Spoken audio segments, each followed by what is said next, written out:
শুভ বিদায় বেলায় উপবেশনিয়া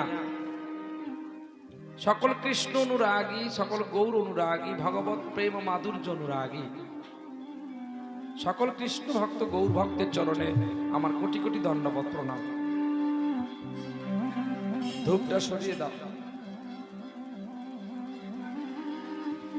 তৎপরে আজকে জিনার বাড়িতে আমরা পদার্পণ করেছি শ্রী অদ্বৈত ঠাকুর। আমরা তার একভাবে জানি, তার নাম অদ্বৈত। এবার তার বাড়ি হচ্ছে নদিয়া জেলায় শান্তিপুরে। এই অষ্টপুর নামযোগ্য শ্রীমান অদ্বৈত মহাপ্রভুর বাড়িতে হয়েছিল। স্ত্রী সীতা ঠাকুরানী দেবী সযত্ন করে গৌরীদাস কীর্তনিয়াকে এনে এই মধুময় অষ্টপ্রহর মহানাম যজ্ঞ করেছিলেন। আমাদের বাড়িতে কিংবা আশেপাশে দুর্গা পুজো, কালী পুজো ইত্যাদি পুজো হয়, এগুলোকে যজ্ঞ বলা হয়, এইগুলোকে মহাযজ্ঞ বলা হয় না। মহাযজ্ঞ বলা হয় শ্রীমান মহাপ্রভুর হরিনাম মহাযজ্ঞ। বলে মহাযজ্ঞ কেন? এর শব্দ কি না মহাযজ্ঞ। মহা বলতে বলছি এক জায়গায় অন্নদান, আবার এক জায়গায় নাম দান, মানে অন্ন সহ নাম, আবার তরাবার দান, লীলা আস্বাদন, কীর্তন কয়েক প্রকারের আছে। যেমন কি কি? একটি হচ্ছে ভাব কীর্তন, একটি হচ্ছে রস কীর্তন, একটি হচ্ছে সুখ কীর্তন, একটি হচ্ছে লীলা কীর্তন। যেমন গত পরশু দিন থেকে আপনাদের অধিবাস কল্প হয়ে আগামী দিনে ব্রহ্ম মুহূর্তে নাম বসেছিল, সারা দিন সারা রাত নাম চলেছে। এটি হচ্ছে নাম কীর্তন। নামের দ্বারাই যে কোনো অনুষ্ঠান করা যায়, সেটাকে নাম কীর্তন বলা হয়। তাই নামের মধ্যে ছিল রসকীর্তন, নামের মধ্যে কেউ সুরে ভাবে আপ্লুত হয়ে ডুবেছিল, সেটাকে রসকীর্তন বলা হয়। মানে নামের মধ্যে রসে ডুবে গেছে সে। রসে কে ডোবে?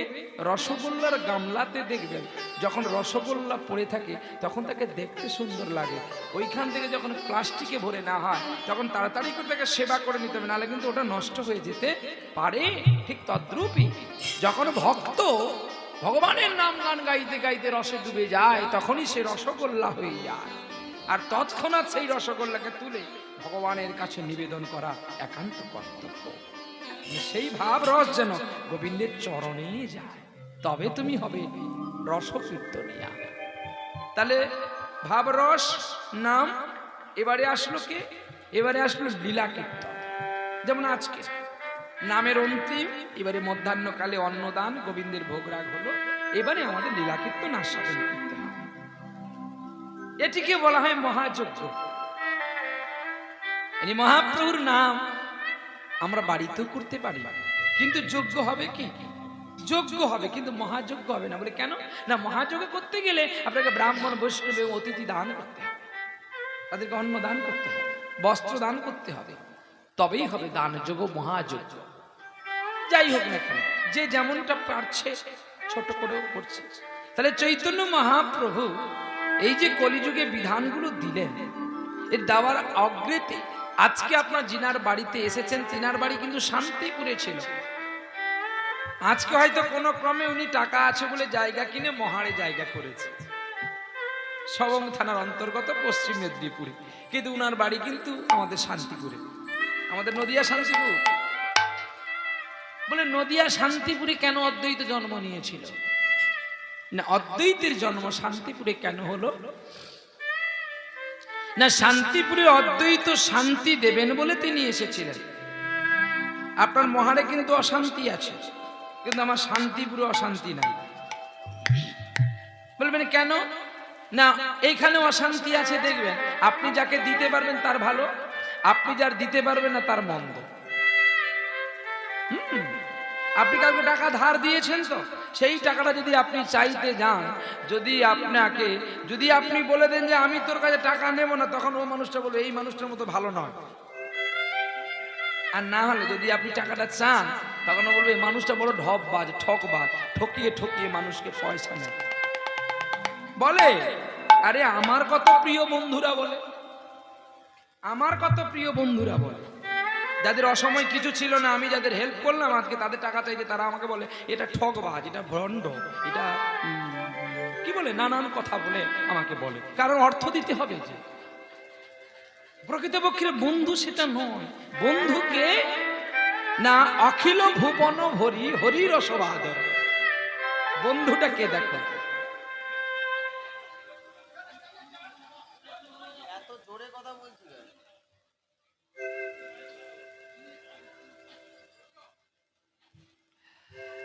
অখিল ভুবন হরি হরি রসবাদর। আহা, এই অখিল ভুবন হরি হরি রসবাদর বরিক্ষত চৈতন্য মেঘে। এই কথার ব্যাখ্যাটা হলো, ভগবান শ্রীকৃষ্ণ কে পাওয়ার জন্য ব্রজগোপীরা যুগ যুগ তপস্যা করেছিল, ব্রজগোপী ব্রজগোপ।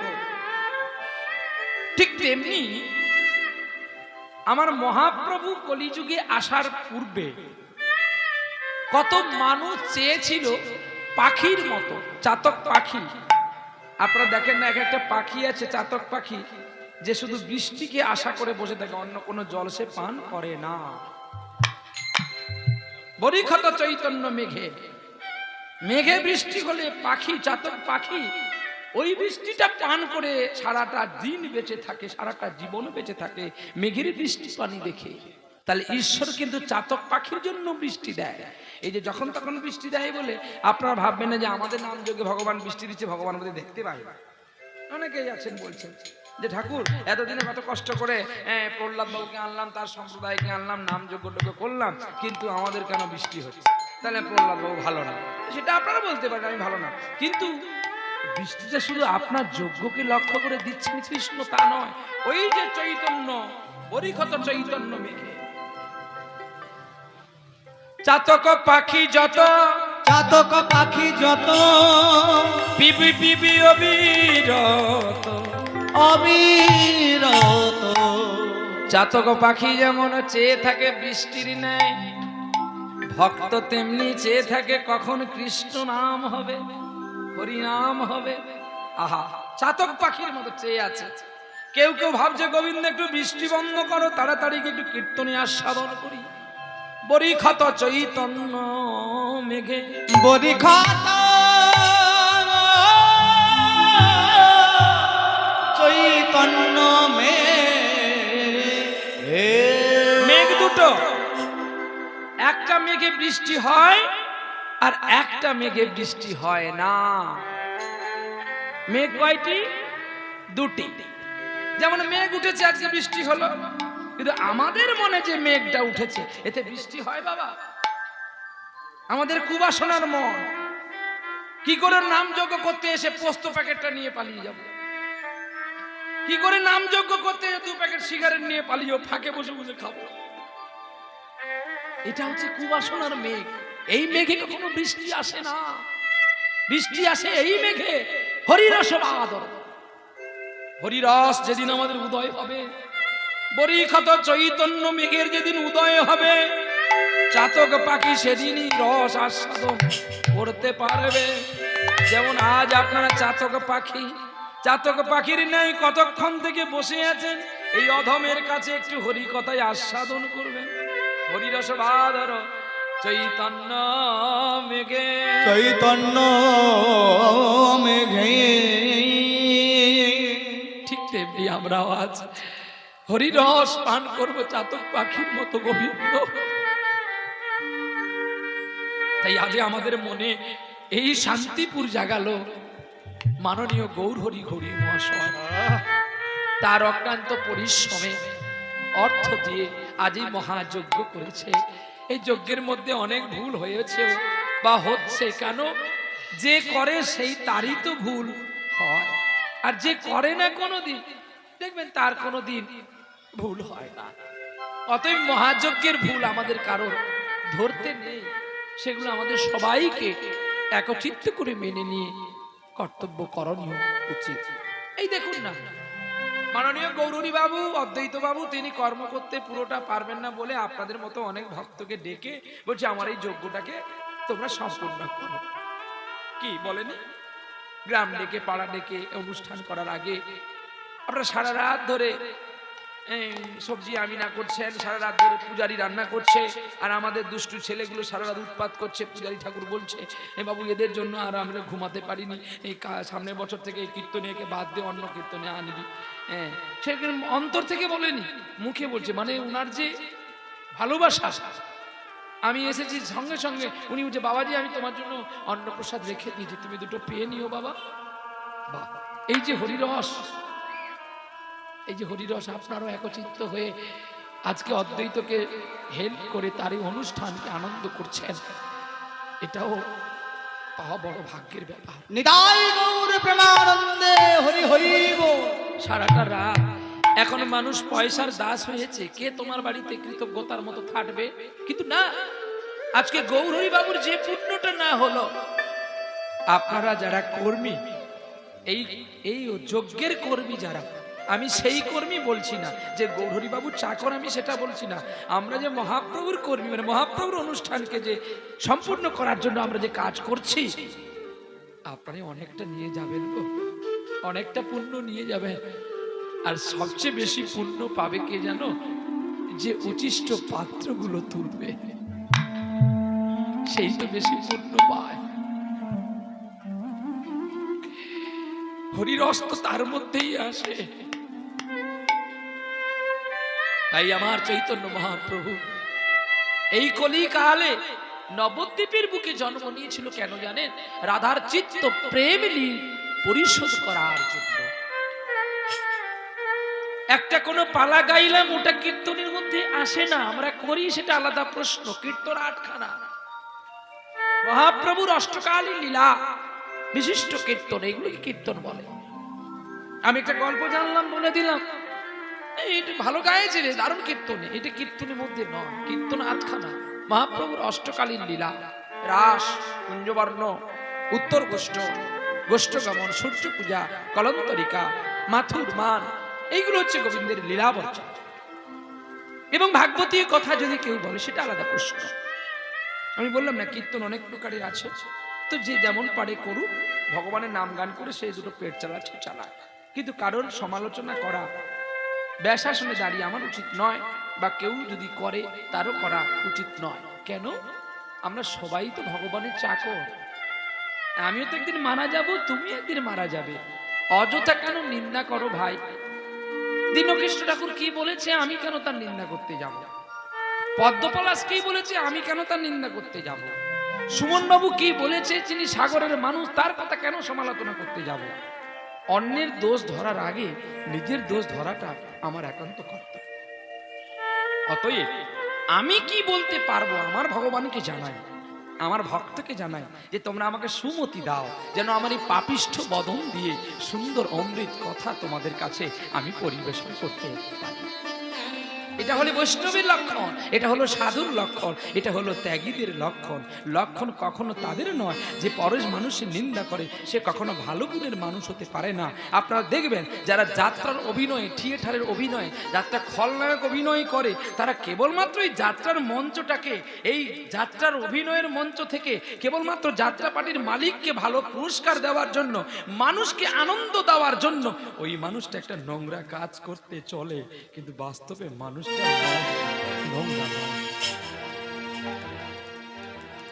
প্রতিটি দলে দুটো করে নায়ক থাকে গো, প্রতি দলে একটা খলনায়ক, একটি নায়ক।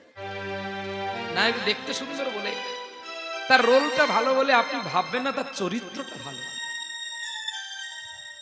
100টার একটা পাওয়া যায়, আর যিনি খলনায়ক 100টার 99টার চরিত্র ভালো। কারণ সে তো সবসময় লোকের খারাপ আচরণগুলো করে, সকলে আমাদেরকে খারাপ চোখেই দেখে, কিন্তু নায়কের চেয়ে খলনায়কের মূল্যটা অনেক বেশি। খলনায়ক যদি না থাকে নায়কের প্রস্ফুটিত আলোটা দেখবে কে?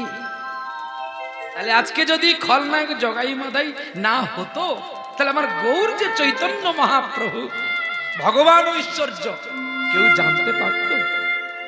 কলি ঘরতে মিরে গোরা সলে জগ জন আমার ধর্ম করম রঘু দূরে কলি ঘোর মিরে গোরা সল জগ জনে ধর্ম রম রঘু দূরে। অসাধনে অসাধনে অসাধনে চিন্তামণি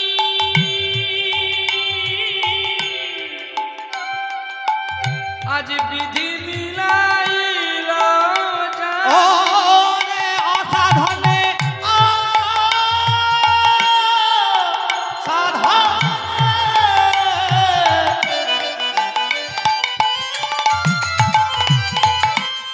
অসাধনে চিন্তামণি বিধি মিলাইল আজ গোরায় আমার গোরায় আমার দয়ালের ঠাকুর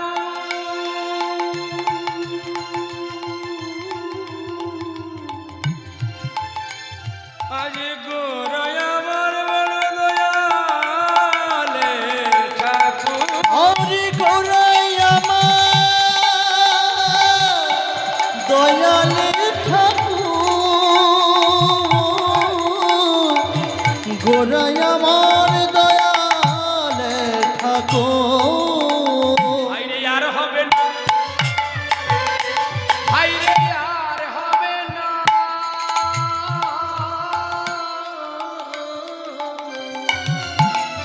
সজনী রে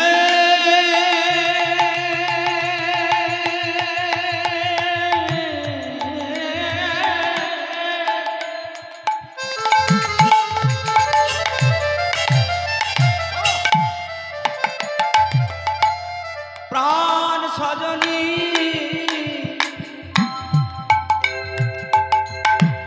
আর হবে না,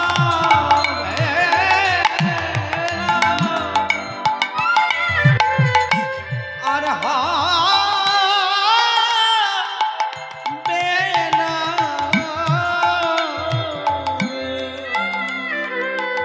ও যে মারে খেয়েও প্রেম প্রভু দিতে ভুলে না। হরি আর হবে না, আর হবে না, আর প্রেম দিতে ভুলে না, আরে আর হবে না, আর হবে না। ও যে জাতির বিচার প্রভু করে না। আর হবে না, আর হবে না। ও সে জবন চন্ডাল হাতে কি বললে? নিমাই চাঁদ কি বলল? আমরা সনাতনের মানুষ হয়ে আপনারা মেনে নিবেন? এখানে যদি কোনো মুসলমান গান শুনতে আসে মেনে নিবেন? আর হ্যাঁ না বলবেন? হ্যাঁ, আপনার সঙ্গে মুসলমান খেতে বসবে, আস্তে বলুন। হ্যাঁ, আমাদের বিভেদ কিন্তু এই জায়গায় এখনো দাঁড়িয়ে আছে। মানে আমি বলছি না, চৈতন্য মঙ্গল বলছে, চৈতন্য উপনিষদ বলছে, চৈতন্য চরিতামৃত বলছে।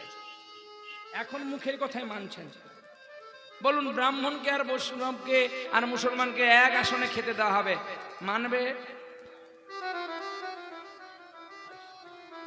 তুমি কেমন বৈষ্ণব গো মহাপ্রভুর ওপরে? কি মহাপ্রভুর ওপরে এখনকার বৈষ্ণব? এই যে জন্য কলিযুগ ধ্বংস হতে চলেছে। তুমি এমন ব্রাহ্মণ মহাপ্রভুর ওপরে আজকে তোমাদের জন্য আজকে পৃথিবী নরকায়ের পথে চলছে। আমি ইউটিউব চ্যানেলে বলে গেলাম, আপনারা শুনে নেবেন পরে পরক্ষরে। কিছু প্রতিপয় ব্রাহ্মণ আর কিছু প্রতিপয় বৈষ্ণবের জন্য আজকে পৃথিবী রসাতলে চলেছে। বলে কি করে? বাস্তব আর শাস্ত্রটা মিলিয়ে দেখুন। বাস্তবটা কি না, ওটা মুসলমান, আমি নাক ছেটাই, ওর সঙ্গে যাব না, ও গোমাংস খায়। বলি হ্যাঁ রে ভাই, ওই বৈষ্ণবের বেটা, সেদিন যে তুই মুসলমানকে গরুটা বিক্রি করলি, সেটা তোর পাপ ছিল না? গরুটা বুড়ো হয়ে গেছে বলে তার শেষকৃত্য না করার জন্য তুই মুসলমানকে গরুটা বিক্রি করে একটা ছেলেকে ওই টাকা নিয়ে স্মার্টফোন কিনে দিলি, এটা তোর অপরাধ নয়? এটা তোর পাপ নয়? ও কিনে নিয়ে খেয়ে নিল বলে, মারলো বলে ওর অপরাধ? এ দুজনের সমভূতের পাপের অধিকারী।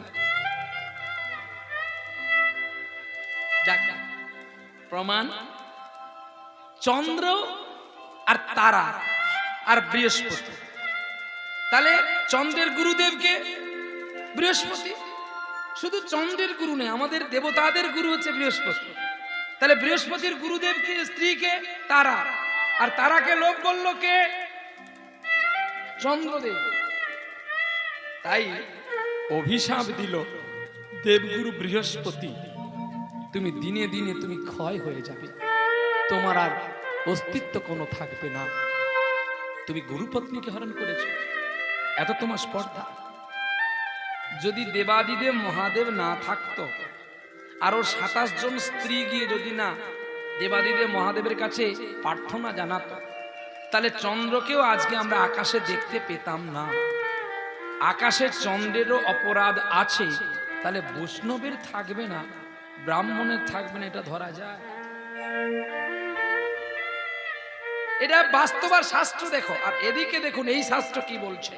চৈতন্য মহাপ্রভু যখন হরিদাস যবন, কি ভুল না ঠিক, খুলনা জেলার বুড়ুন গ্রামে বাংলাদেশে যার জন্ম হয়েছিল, ফতেমা বিবি তার নাম, মায়ের নাম, আর বাবার নাম হাবিউল্লাহ মিয়া। তাহলে হাবিউল্লাহ মিয়ার পুত্র ফতেমা বিবির কোলে বড় হয়েছিলেন হারেস কিশোর, যার নাম এখন আমরা হরিদাস রূপে জানি। সকালবেলা একটা ক্যাসেট বেজেছিল না, হরিদাসের ক্যাসেট বেজেছিল। তো সেই হরিদাস ঠাকুর তিনি কে, কেন বা আসলেন? পাপ কোনোদিন কারোর বাবাকে ক্ষমা দৃষ্টিতে দেখেন। আস্তে কি গো, ঘন্টা বেজে গেছে, 12টা বেজে গেছে। চলো, জায়গাটাও ছোট, আমাদের সবাই পেতে হবে। তবে দেখবেন ধৈর্য আপনাদের মধ্যে আছে, কিন্তু আমাদের মধ্যে ধৈর্য নাই। মানে আমাদের মানে আমি না, আমাদের মানে আবার আপনারা শুধু না, আমাদের মানে আমাদের মতো যারা তিলক পড়ে তারা, আমরা বৈষ্ণব, আমরা আগে খাবো। হ্যাঁ, আর আগে গিয়ে পদ ডাকবে 2 দিন ধরে, দিয়ে সেবা নিবে। ঘরে পদ করিস তো না লোক দেখানো করিস? ঘরে যে খেতে যাস প্রসাদ করিস তো না শুধু মেরে দিলি টেনে?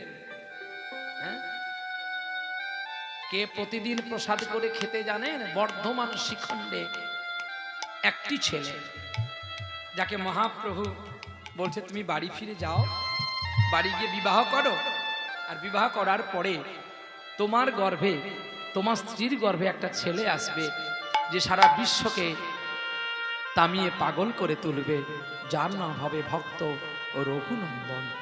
নিতাই গৌর প্রেমানন্দে হরি হরি বল। তাহলে সেই ভক্ত রঘুনন্দন, তার বাবা হচ্ছে মুকুন্দ কবিরাজ ঠাকুর। সেই মুকুন্দ কবিরাজ ঠাকুর প্রতিনিয়ত গোবিন্দকে না দিয়ে তিনি পেতেন না। তাই আমাদের কর্তব্য শুধু তিলক পরলে বৈষ্ণব, মালা জপলে রাস্তায় বড় বাবাজি, এটা সিদ্ধান্তে কখনো নাই। আপনি মালা জপলেন বলে বৈষ্ণব, তাহলে যারা নবদ্বীপে বড় বড় বাবাজিরা মালা জপেছিল তাদের তো কই কোলে নিল না, অথচ মলয় চাঁদ কাজী নিমাইয়ের খোল ভেঙে দিল। কি দেয়নি? নিমাইয়ের সৈন্যকে চাবুক মারলো, বেত্রাঘাত করলো, তবুও মলয় চাঁদ কাজীকে চৈতন্য মহাপ্রভু কোলে নিয়েছিল। বলছে কে কি খেলো সেটা দেখবি না, কেউ যে মাছ খেয়ে আমাকে পাবে না এটা সিদ্ধান্তে ভুল, আর তুমি প্রসাদ পেয়ে যে আমাকে পাবে এটাও কিন্তু ভুল। তাহলে কি আপনারা মাছ খাবেন না? আহার সূচি হলে দেহ সূচি হয়, আর সূচি হলে তোমার মনের যাদের কাছে নোংরা আবর্জনাগুলো পড়ে আছে, দেখবেন এক একটা মানুষ আছে তার বাড়িটা কিন্তু ভাঙা কিন্তু ভেতরটা খুব পরিষ্কার। ঠিক তেমনি আমাদের বাড়িটা ভগ্ন হতে পারে, পরিষ্কার রাখতে আমাদের ক্ষতিটা কি? একটু আহার শুদ্ধ করে পরিষ্কার রাখি না, দেহটা শুদ্ধ হয়ে থাকলে আজ না হলেও কাল তো আমার গোপীনাথ আসবে এই মন্দিরে বসার জন্য। গোবিন্দ বলে বড় বড় মন্দির করলে আমি থাকি না, কেউ দেখতে সুন্দর আমি তার কাছে থাকি না, কেউ অনেক পড়েছে আমি তার কাছে থাকি না। তাহলে তুমি থাকো কার কাছে? নারদ পঞ্চরত্ন গ্রন্থটির নাম। গোবিন্দ বলছে নাহং তৃষ্ণামি বৈকুণ্ঠে যোগিনাং হৃদয়ং নাচ, যোগিনাং হৃদয়ে নাচ, মদ ভক্ত যত্র গায়ন্তি তত্র তৃষ্ণামি হে নারদম। হে নারদ।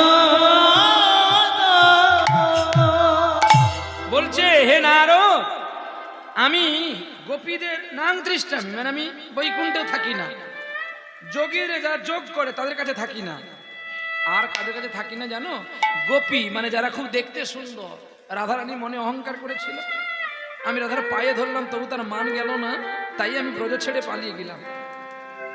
দেখেছো মা যশোদা, আমি তার ছেলে গোপাল, ওকে দেখালাম হাঁ করে বিশ্ব ব্রহ্মাণ্ড আমার মুখে আছে, তবু সে উদুখল দিয়ে আমাকে বাঁধলো দড়িতে, তাই আমি ওর কাছে থাকলাম না।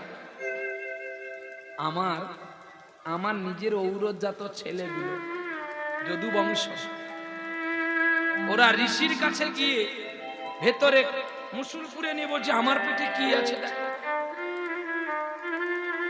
গান্ধারী অভিশাপ দিল, আর সেই অভিশাপ কৃষ্ণ মাথায় নিল, আমি তোমার আশা পূর্ণ করব। ঋষি অভিশাপ দিল, তোদের গর্ভে যেটা আছে এই গর্ভ হতে তোদের বংশ ধ্বংস হবে। বলে সর্বনাশ কি করব, একে খুইয়ে খুইয়ে শেষ করে দিই। এই বলে খুইয়ে খুইয়ে এতটুকু লেগে গেছিল, ফেলে দিয়েছিল আস্তে, তা থেকেই একটা মাছ খেয়ে নিল, আর সেই মাছ একটা ধীবর ধরলো, সেই ধীবর বাজারে বিক্রি করলো।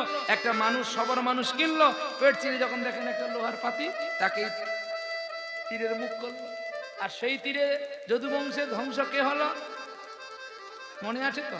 যদুবংশের শেষ বীজটা ধ্বংস হলো, এখনো আছে দ্বারকাতে।